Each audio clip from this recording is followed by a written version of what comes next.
आपने बेरोजगारों की भीड़ खूब देखी होगी। आपने आर्मी की भर्ती के लिए जुटे युवाओं की भी भीड़ देखी होगी। पुलिस भर्ती के लिए जुटे बेरोजगारों की भीड़ देखी होगी।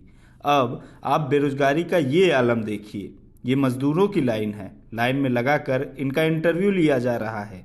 जिसका इंटरव्यू निकल जाएगा उसे इजराइल भेजा जाएगा मजदूरी करने। ये 3 महीने से युद्धग्रस्त इजराइल जाने को तैयार मजदूरों की भीड़ है। यहाँ इंटरव्यू के लिए क्या क्या इंटरव्यू चल रहा है? यहाँ इजराइल का इंटरव्यू चल रहा है।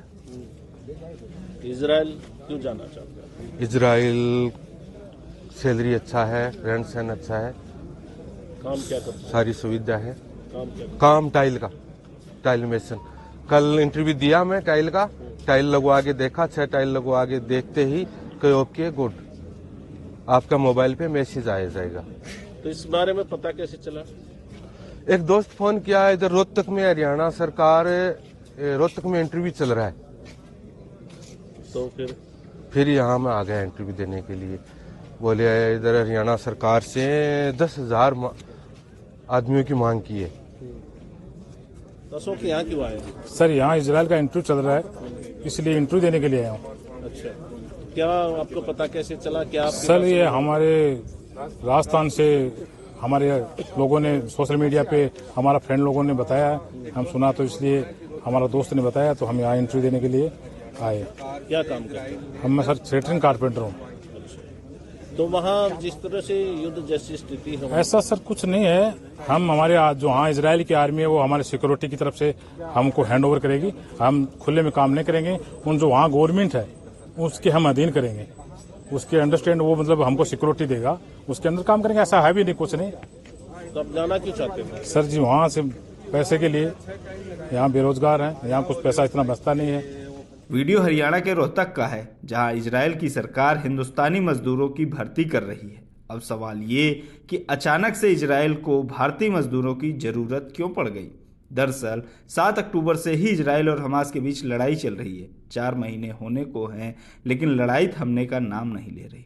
इसकी वजह से इजराइल को काफी नुकसान हो रहा है। लड़ाई शुरू होने से पहले इजराइल में बड़ी संख्या में फलस्तीनी मजदूरी करते थे, लेकिन लड़ाई शुरू होने के बाद फलस्तीनी मजदूरों को वापस भेज दिया गया, जिसकी वजह से इजराइल में मजदूरों की कमी हो गई। इस कमी की भरपाई के लिए इजराइल ने भारत का रुख किया। मीडिया रिपोर्ट्स के मुताबिक इजराइल ने पूरे 1 लाख कुशल मजदूर भारत से मांगे हैं। इसी के लिए अलग अलग शहरों में इंटरव्यू लिया जा रहा है। 10,000 मजदूर हरियाणा से भेजे जाने हैं। इसके लिए हरियाणा के रोहतक में इंटरव्यू हुआ। इसी तरह से 10,000 मजदूर उत्तर प्रदेश से भी भेजे जाने हैं। इसके लिए लखनऊ में इंटरव्यू चल रहा है। और भी दूसरे राज्यों से मजदूरों को इजराइल भेजने की तैयारी है। अब सवाल ये कि इनको इजराइल में मजदूरी का कितना पैसा मिलेगा और वहाँ काम क्या करना पड़ेगा। जिले से इजराइल जाने के इच्छुक 238 मजदूरों ने अपनी जो है मौखिक सहमति दे दी है। और बिल्डिंग कंस्ट्रक्शन में 4 तरीके के 4 कैटेगरी के जो है वर्कर जो है जाना है वहाँ। राजमिस्त्री और टाइल्स मिस्त्री, आयर बेंडिंग और शटरिंग कारपेंटर। इन 4 कार्यों में निपुण श्रमिक जो है जिनकी उम्र 21 से 45 वर्ष के बीच की होगी, 3 साल काम करने का अनुभव होगा। उनका वोटर आईडी और नॉमिनी की वोटर आईडी लेकर के जो है अभी आवश्यक पत्रों की बाद में जांच कराई जाएगी। इसके बाद जो है उनका जो है कहीं इजराइल की कमेटी जो है उनका टेस्ट लेगी। टेस्ट में जो पास होंगे उन्हीं श्रमिकों को जो है इजराइल भेजे जाने की। कितनी सैलरी उन लोगों को मिलेगी और कैसे बोनस उनके साथ रहेंगे? लगभग 1,37,000 सैलरी है, जिसमें से उनके रहने के लिए और खाने की व्यवस्था स्वयं करनी पड़ेगी और रहने के लिए उनको 10,000 रुपये महीना उनकी सैलरी से डिडक्ट होगा। इजराइल हमास के बीच चल रही लड़ाई को 100 से ज्यादा दिन बीत चुके हैं। दोनों तरफ खूब तबाही हुई है। हजारों लोगों की मौत भी हो चुकी है।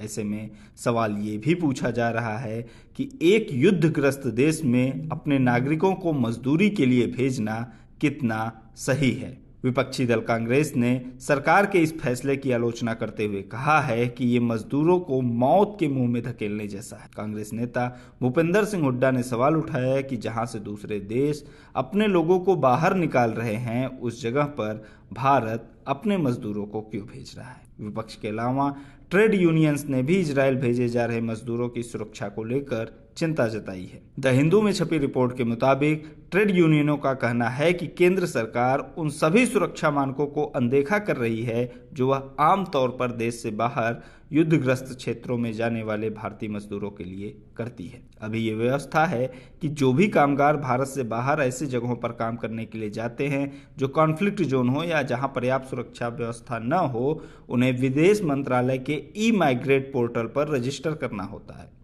लेकिन इजरायल जा रहे ये मजदूर ई-माइग्रेट पोर्टल पर रजिस्टर नहीं कर सकते क्योंकि इजरायल उन 18 देशों में शामिल नहीं है जो ई-माइग्रेट का हिस्सा हैं। द हिंदू की रिपोर्ट के मुताबिक कई सरकारी एजेंसियों ने मजदूरों की सुरक्षा जिम्मेदारी से इनकार किया है। फिलहाल इस वीडियो में इतना ही। वीडियो के बारे में आपकी जो भी राय हो कमेंट बॉक्स में जरूर बताएं। शुक्रिया।